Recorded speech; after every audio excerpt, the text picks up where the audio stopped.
चलो बच्चों, तो आज हम लोग ओसी में चैप्टर नंबर 10 शुरू करते हैं, जिसका नाम है मार्केटिंग मैनेजमेंट। तो मार्केटिंग किसे कहते हैं? कितने लोग मार्केटिंग मीन्स से समझते हैं सिर्फ एडवर्टाइजमेंट करना, लेकिन मार्केटिंग मतलब सिर्फ एडवर्टाइजमेंट करना नहीं होता है। मार्केटिंग का रियल मीनिंग कहते हैं कि कोई भी प्रोडक्ट को प्रोड्यूसर से कंज्यूमर तक पहुंचाना, तो उसे मार्केटिंग कहते हैं। कोई भी प्रोडक्ट को प्रोड्यूसर से, मतलब जहाँ पर प्रोडक्ट बनता है वहाँ से कंज्यूमर कस्टमर तक पहुँचाना, तो वो पूरी प्रोसेस मार्केटिंग की प्रोसेस कहलाती है। आज के टाइम में कस्टमर ही सब कुछ कहलाता है। कहते हैं ना भाई, मार्केट का रियल किंग वो कस्टमर कहलाता है। कि कस्टमर सेटिस्फेक्शन वो हर एक बिजनेसमैन के लिए सबसे प्रायर थिंग है, सबसे ज़रूरी चीज़ है कस्टमर का सेटिस्फेक्शन। अगर कस्टमर सेटिस्फाइड होगा ना, तो ही वो बिजनेस के साथ जुड़ा रहेगा और तो ही बिजनेस की ग्रोथ भी होगी। अगर कस्टमर आपकी सर्विस से या आपके काम से सेटिस्फाइड नहीं है, तो ना आपके बिजनेस की ग्रोथ होगी, ना जो है वो आपका बिजनेस टिक पाएगा खुद में। बराबर ना? कस्टमर बहुत ज़रूरी है आज के टाइमिंग में। और आज के टाइमिंग में आपको पता है कि किस तरह से हर रोज़ नए नए प्रोडक्ट आते रहते हैं। कंज्यूमर की, मतलब कस्टमर की जो है वो टेस्ट बदलती रहती है, बराबर। प्रेफरेंस उनका चेंज होता रहता है। कंपटीशन इतनी ज़्यादा है और इसकी वजह से कस्टमर को अपने साथ जोड़े रखना वो एक बहुत बड़ी एक्टिविटी मानी जाती है। और समझो उसी के ही लिए जो है वो ये चैप्टर दिया हुआ है मार्केटिंग मैनेजमेंट। कि आज के टाइमिंग में हर एक बिजनेसमैन है ना, बाकी सब चीज़ों का जैसे मैनेजमेंट करता है ना, वैसे ही मार्केटिंग का भी पर्टिकुलर उसे मैनेजमेंट करना पड़ता है। क्योंकि अगर वो मार्केटिंग मैनेजमेंट नहीं करेगा ना, तो कस्टमर उनसे दूर चले जाएंगे। बराबर। ये बहुत सारी चीज़ें इस चैप्टर में हम लोग देखेंगे, कि जिनमें सबसे पहले मार्केटिंग के बारे में सिंपल मैंने मीनिंग तो आपको बताया कि मार्केटिंग मतलब ये कहलाता है कि कोई भी प्रोडक्ट को प्रोड्यूसर से कंज्यूमर तक पहुंचाना। तो वो जो पूरी एक्टिविटीज़ की जाती है, वो जो पूरा वर्क किया जाता है, वो समझो कहलाता है मार्केटिंग या मार्केटिंग प्रोसेस। बराबर ना? अब ये मार्केटिंग प्रोसेस क्या क्या है, उसमें कौन कौन सी चीज़ें इंक्लूड होती है, ठीक है ना। मार्केटिंग प्रोसेस वो बहुत लंबी प्रोसेस कहलाती है, तो इसके अंदर कौन कौन सी चीज़ें इंक्लूड होती है उसके बारे में समझे। हमारा ये पॉइंट आता है पहला, फंक्शन ऑफ मार्केटिंग प्रोसेस। कि मार्केटिंग प्रोसेस में क्या क्या फंक्शंस आते हैं, या कहो क्या क्या स्टेप्स आते हैं। प्रोडक्ट को प्रोड्यूसर से कंज्यूमर तक पहुंचाना, मतलब अगर सपोज मेरी कंपनी है और मैं अगर कोई नया प्रोडक्ट तैयार कर रहा हूँ, तो उसे कंज्यूमर तक सक्सेसफुली पहुंचाना, तो उसके लिए क्या क्या स्टेप्स आते हैं, वो हमारी मार्केटिंग प्रोसेस कहलाती है।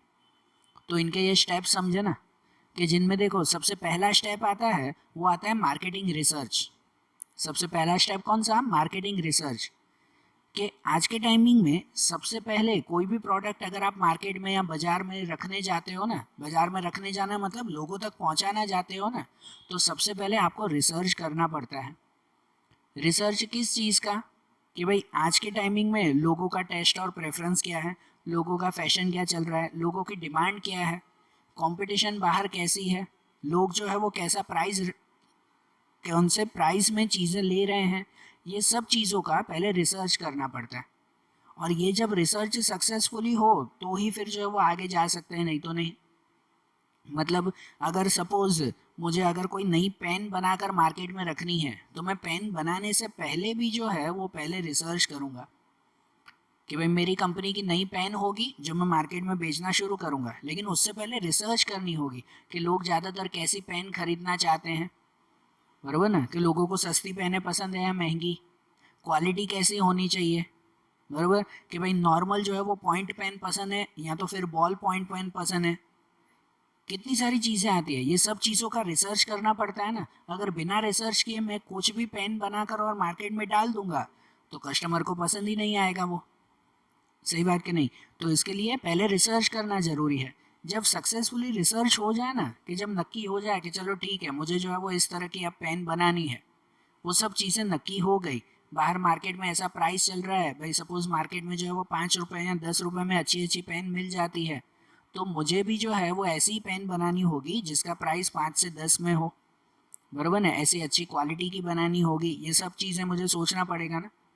ये जब रिसर्च हो जाए तो उसके बाद पॉइंट आता है, वो आता है कलेक्शन ऑफ प्रोडक्ट। कि प्रोडक्ट कलेक्ट करना।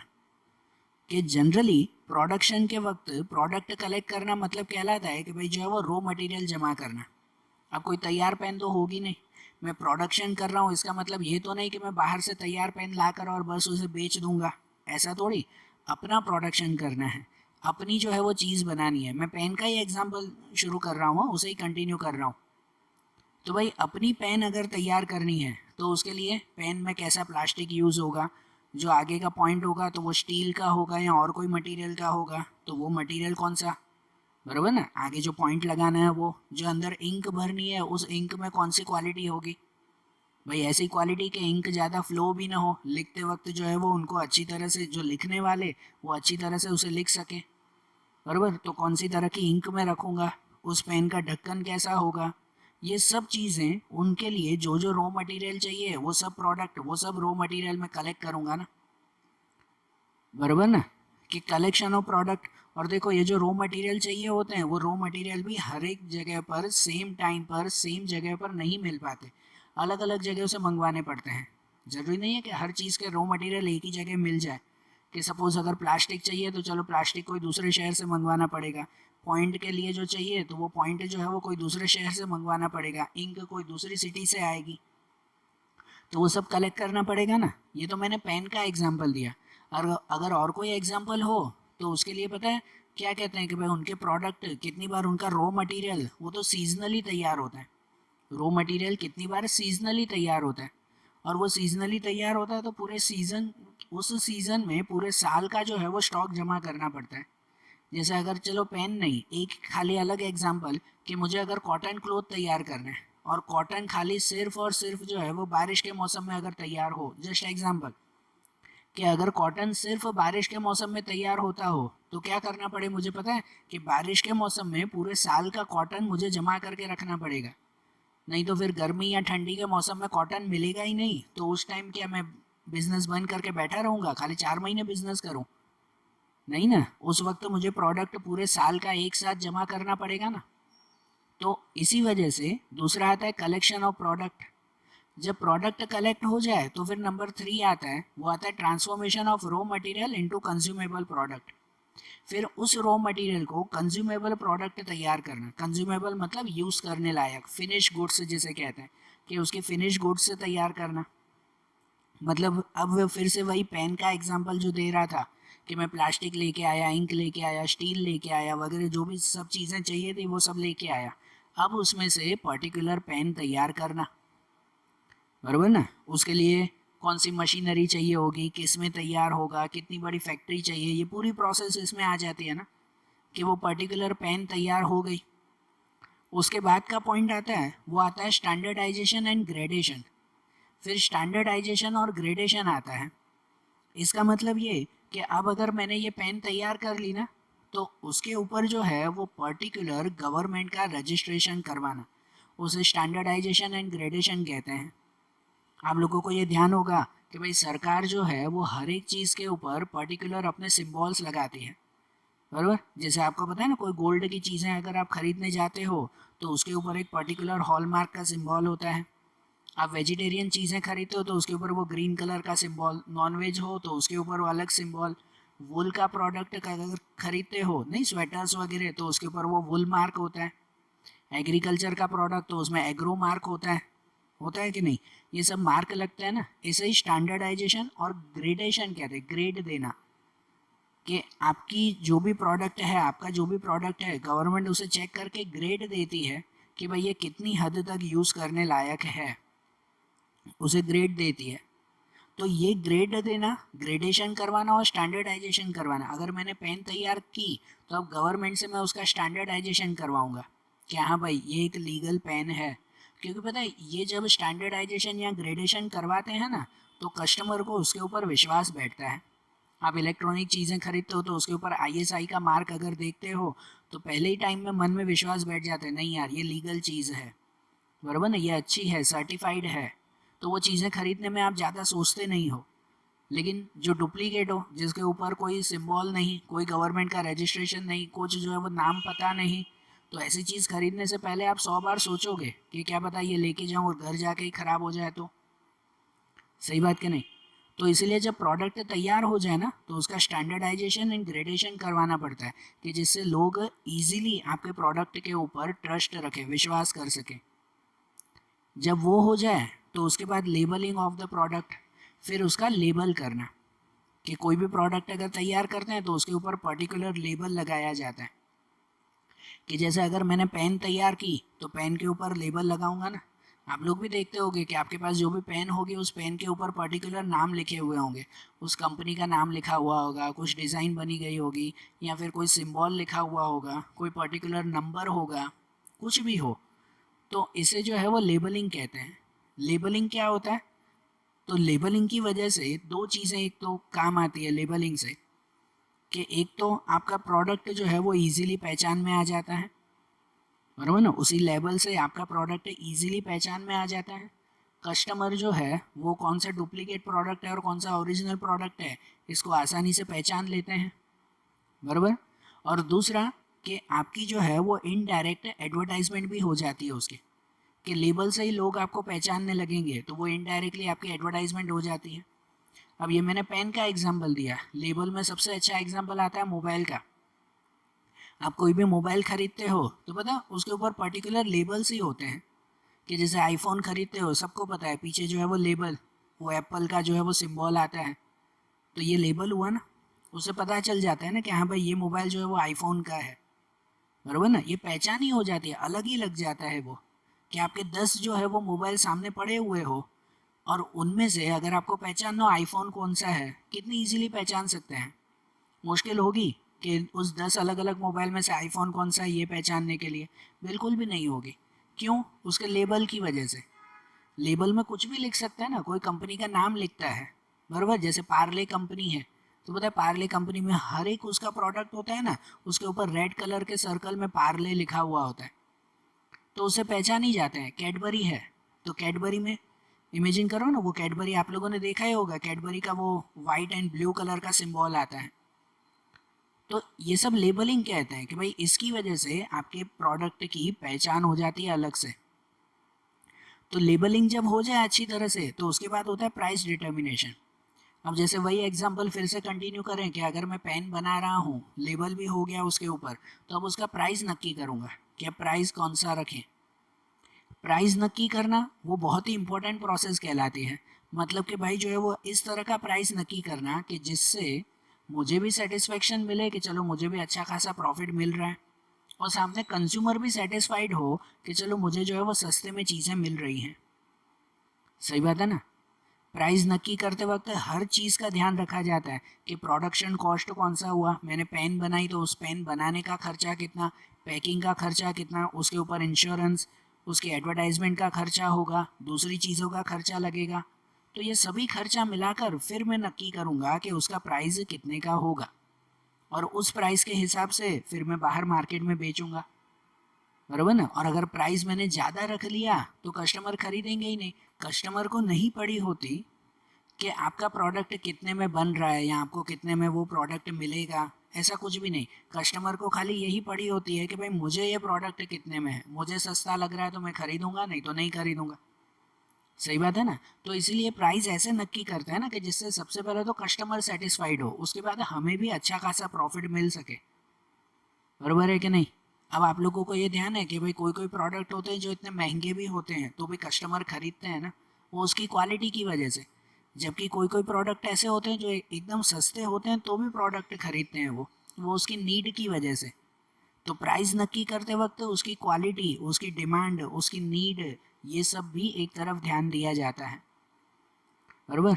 एक छोटा सा एग्जांपल जो इनके तो अलग है, इनसे अलग है वो, कि जैसे आपको ध्यान होगा एक माचिस का डब्बा जब आप खरीदते हो तो एक माचिस, एक छोटा सा जो है वो मैचस्टिक बॉक्स, वो कितने में होता है?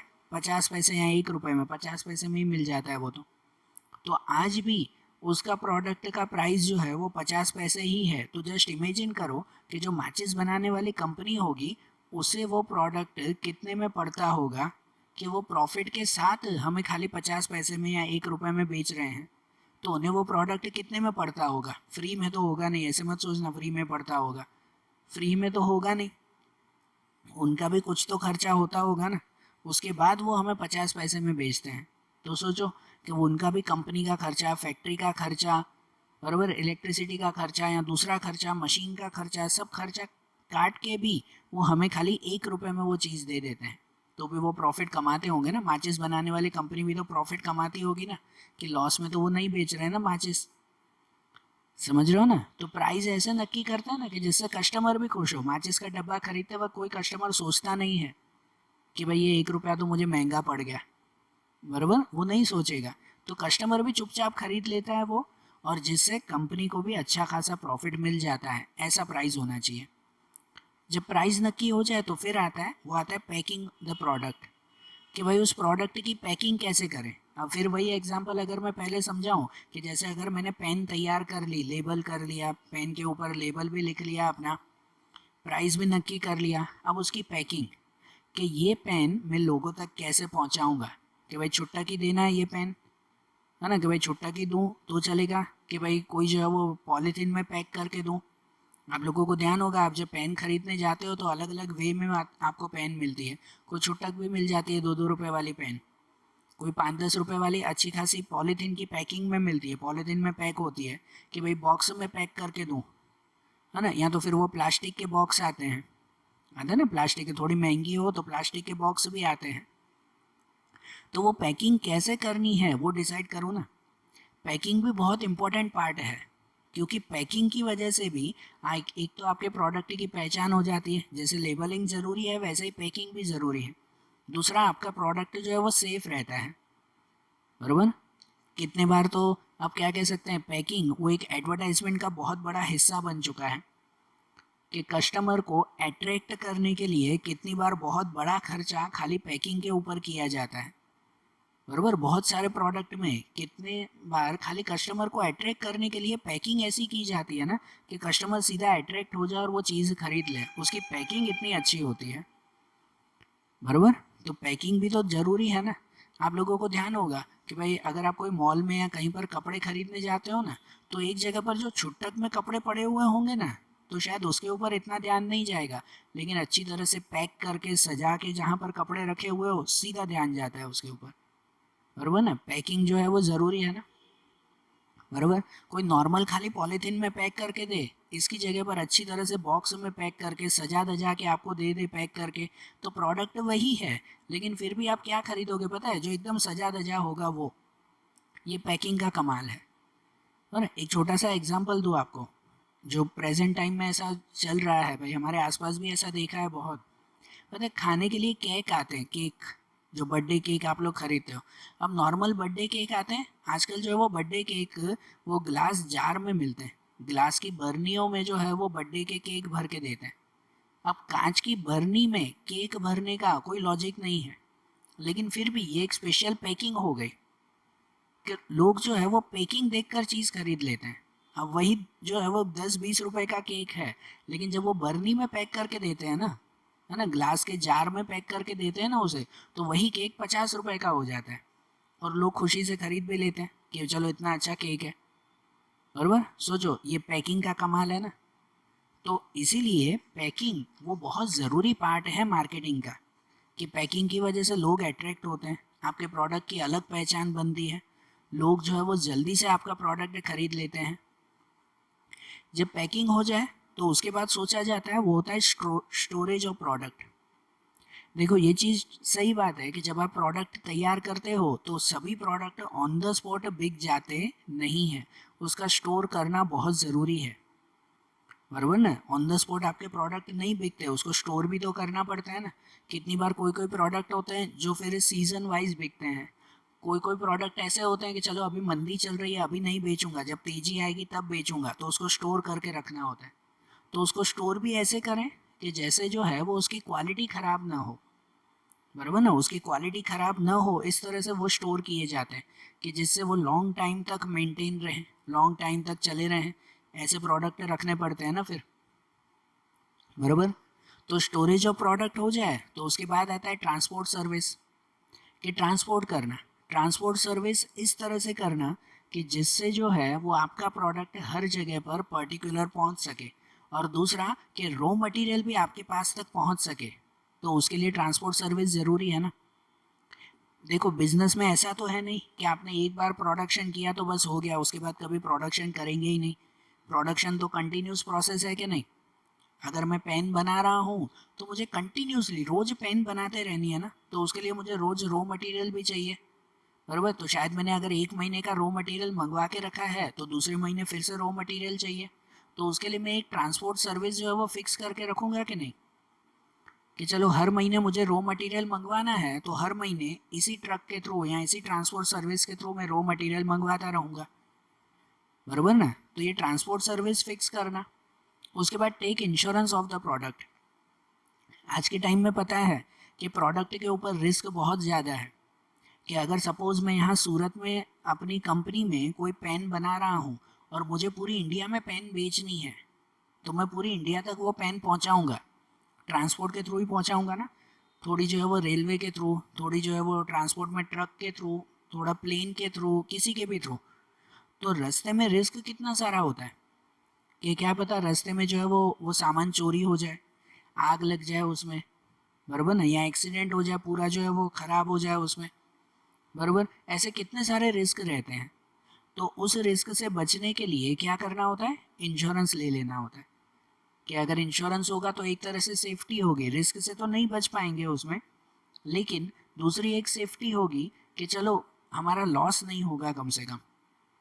कि अगर कोई ट्रक में सामान जा रहा था और ट्रक में आग लग गई कोई भी रीज़न से, तो मेरा इतना बड़ा नुकसान हो जाएगा ना। लेकिन अगर इंश्योरेंस होगा तो चलो सामान तो वापस नहीं मिलेगा, लेकिन पैसे मिल जाएंगे ना, पैसों का तो नुकसान बच जाएगा ना उसमें। बरोबर ना, तो इसलिए उसका इंश्योरेंस करवाना होता है। Then financial arrangement. उसके बाद फाइनेंशियल अरेंजमेंट करना। आपको पता है फाइनेंशियल अरेंजमेंट के लिए जो है उसमें आपका प्रोडक्ट डिपेंड है कि आपका प्रोडक्ट कैसा है। कि जनरली जो है वो जब आप प्रोडक्ट तैयार करते हो, जब आप उस प्रोडक्ट को बेचते हो और उस बेचने के बाद उसके पैसे जब आपको मिलते हैं, ये पूरी एक साइकिल कहलाती है। प्रोडक्शन करना, सेलिंग करना और फिर कलेक्शन करना, कि वो पैसे मिलना, ये पूरी एक साइकिल कहलाती है। इस साइकिल का ड्यूरेशन जितना लंबा होगा ना, तो उतना आपको फाइनेंशियल अरेंजमेंट की नीड ज़्यादा होगी। बराबर ना, इसका ड्यूरेशन जितना ज़्यादा होगा तो फाइनेंशियल नीड भी ज़्यादा होगी, और जिसका ड्यूरेशन इतना कम होगा ना तो उसमें फाइनेंशियल नीड कम होगी। अब सपोज़ मैं पेन तैयार कर रहा हूँ, उसे लोगों तक पहुँचाता हूँ और वहाँ से मुझे पैसे मिलते हैं, भाई इस पूरी सिचुएशन में मेरे जो है वो 2 महीने निकलते हैं। बराबर ना, कि प्रोडक्शन करूँ, वहाँ तक जो है वो उसे पहुँचाऊँ, फिर वहाँ से मुझे पैसे मिले, तो ये पूरी प्रोसेस में 2 महीने हो जाते हैं।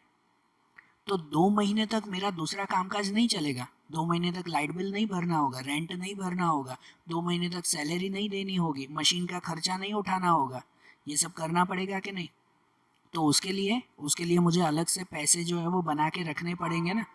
2-2 महीने का फाइनेंशियल अरेंजमेंट मुझे करके रखना पड़ेगा, नहीं तो 2 महीने तक क्या मैं बैठा रहूँगा, नहीं ना। बराबर, या फिर अगर ये ड्यूरेशन कम हो, कि चलो ठीक है कि अभी मैंने पेन बनाई, अभी के अभी जो है वो बिक गई और हफ्ते में पैसे आ भी गए, एक हफ्ते में ही, ये साइकिल एक हफ्ते की है। तो अगर एक हफ्ते की साइकिल है तो ठीक है, चलो भाई मुझे पैसे इतने ही जमा करने होंगे कि एक हफ्ते के लिए, एक हफ्ते में वो वापस पैसे मिल ही जाएंगे, तो मुझे अरेंजमेंट एक हफ्ते का करना पड़ेगा। कोई कोई बिजनेस तो ऐसे होते हैं जो सीजनल बिजनेस होते हैं। बराबर, जैसे किसी का अगर मैंगो का बिजनेस हो तो मैंगो चलेगा खाली समर सीजन में, तो समर सीजन में ही वो मैंगो बिकेगा और पैसे मिलेंगे। तो बाकी का पूरा साल जो बाकी के खर्चे होंगे, घर चलाना होगा, बाकी के खर्चे करने होंगे, तो उन सब खर्चों के लिए मुझे फाइनेंशियल अरेंजमेंट करके रखना होगा कि नहीं। बराबर ना, तो इसीलिए बिजनेस में इसका भी मैनेजमेंट किया जाता है, कि फाइनेंशियल अरेंजमेंट करके रखना, कि भाई हमें कब कब कितने कितने पैसों की ज़रूर पड़ेगी। उनके बाद उनके बाद पॉइंट आता है, वो आता है एडवर्टाइजमेंट का।